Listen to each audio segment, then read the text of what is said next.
This is KVUE News Midday. Good Tuesday morning to you all. I'm Anavid Reyes. And I'm Terry Gruca. Thanks so much for watching here on KVUE News Midday. Starting today, we are following breaking news out of Paris. Police said an officer shot and injured an attacker near Notre Dame Cathedral in Paris Tuesday. The police department tweeted about the operation this afternoon. According to the Associated Press, the unidentified assailant attacked a police officer near the cathedral, and that's when the officer shot at the attacker, who is now in the hospital. They are asking people to stay clear of that situation. It is unclear whether the attacker acted alone. Police again urging people to stay away from the area. We'll keep you updated here on KVUE and KVUE.com. Now to London, where police have released the names of all the attackers who are believed to be behind Saturday's terror attack. We're learning at least one of them was well known to authorities. ABC's Ariel Reshef explains how British officials are now responding. New images today of the three men responsible for the murderous melee in London on Saturday night. This morning, British police releasing the identity of the third suspect, Moroccan-born Italian citizen Youssef Zagba. The terror rampage was masterminded by this man, Karam Butt, known to authorities for years. Someone had an ISIS-looking flag on them. Why are you touching him for? An extremist advocating for strict Sharia law, but was featured in a British Channel 4 documentary called The Jihadist Next Door. He was detained by police, accusing them of discrimination. Because he's white and he's English, he can go, but all of us that were just praying, we have to stay.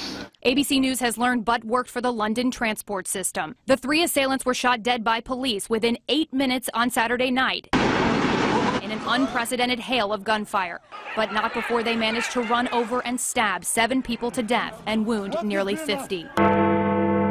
In London this morning, a moment of silence for the victims. Among them, Canadian Chrissy Archibald, Australian Kirsty Bowden, and Londoner James McMullen. While our pain will never diminish, it is important for us to all carry on with our lives in direct opposition to those who would try to destroy us. Neighbors say they called to warn police about Karam Butt's radical behavior. Scotland Yard now saying they are reevaluating their strategies. Ariel Reshef, ABC News, London.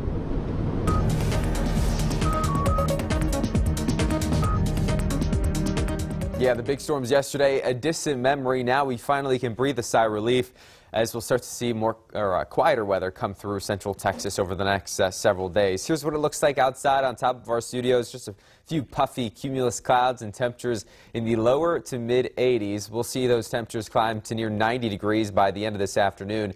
Temperatures range a little bit, but most places either in the upper 70s or lower 80s. In the hill country, we're at 79 in Round Rock, but 82 in Georgetown, 78 in Driftwood, 82 in the city, 82 in Bastrop as well, Rosenke at 78. So radar is quiet right now. We do have some clouds out there, but we'll see a good amount of sunshine for the rest of your Tuesday.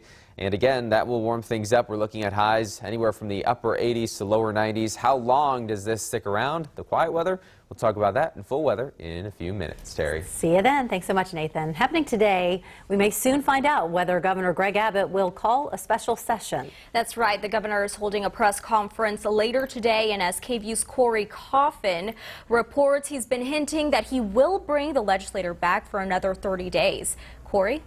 Well, Anavid, Governor Abbott had spent yesterday in Belton, where he hinted to voters that he may call a special session to address rising property taxes. According to our partners at the Austin American-Statesman, while addressing the Republican audience, he said, quote, "I think there's one challenge and one problem that many Texans face that wasn't solved, and that is the incredible rise of property taxes in the state," end quote. Now, Senate Bill 2 would have required voter approval for hikes of more than 5%, but it didn't make it past the House. Those against SB 2 said it wouldn't have done much to alleviate the problem because it didn't include school districts, which account for much of the property tax burden on owners. When hinting at a special session, Abbott didn't address the so-called bathroom bill, which has been a priority for Lieutenant Governor Dan Patrick, or the sunset bill, which Abbott had previously said he was most disappointed about not passing. This is something that is incredibly easy to achieve, that members could have very easily gotten together and agreed upon, but simply was not done.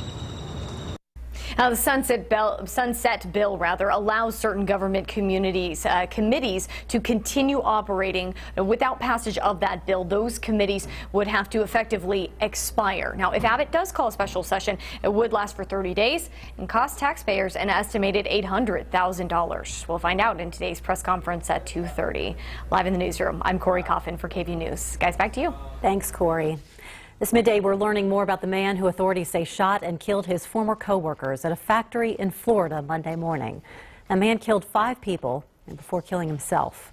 John Newman Jr. had been fired from the Orlando company in April. Investigators say he targeted his former managers. Newman had a long criminal history dating back 20 years. The attack comes days before the 1-year anniversary of the Pulse nightclub shooting in Orlando. The Texas Department of Transportation wants to keep you safe behind the wheel. That's why they're launching their annual Talk, Text, Crash campaign. Today, it's aimed at raising awareness around distracted driving. According to TxDOT, 1 in 5 traffic crashes in the state are caused by distracted driving. They hope this campaign encourages Texas to put their phones away. Their reminder, if you talk or text, you can crash. The Supreme Court is looking over a new case about digital age technology and privacy. Justices will consider whether police need warrants to review cell phone tower records that help them track the location of criminal suspects. In many cases, authorities don't even need a warrant. If cops want to know where you've been, they just ask your cell phone company. And once they have that information, they can track your past locations and predict where you are likely to go in the future. Location information can be used to find suspects or missing people. A lot of people don't realize they're leaving a trail that can stay stored on your phone. Well, looking to score some good deals on flights for your family summer vacation? Well, Southwest is taking off with some nice fares. It's part of the airline's 3-day sale. Right now, you can get round-trip fares below $100 on dozens of the carrier's shortest routes. The deal is good for travel from August 22nd through December 13th. Flights on Fridays and Sundays are excluded from the sale, as well as certain holidays. For more information on how you can take advantage of these deals, go to KVUE.com. It's nice to have that 72-hour sale, especially Yeah, for summer. I looked, and you can take a flight from Houston to Mexico for $79. I know. There's some really good deals, so Yeah. check it out. Vacation ahead. Absolutely. Well, a data breach here in Austin that goes back nearly 4 years. Coming up, we're going to tell you the local doctor's office making the announcement and what to do if you've been impacted. Stay with us.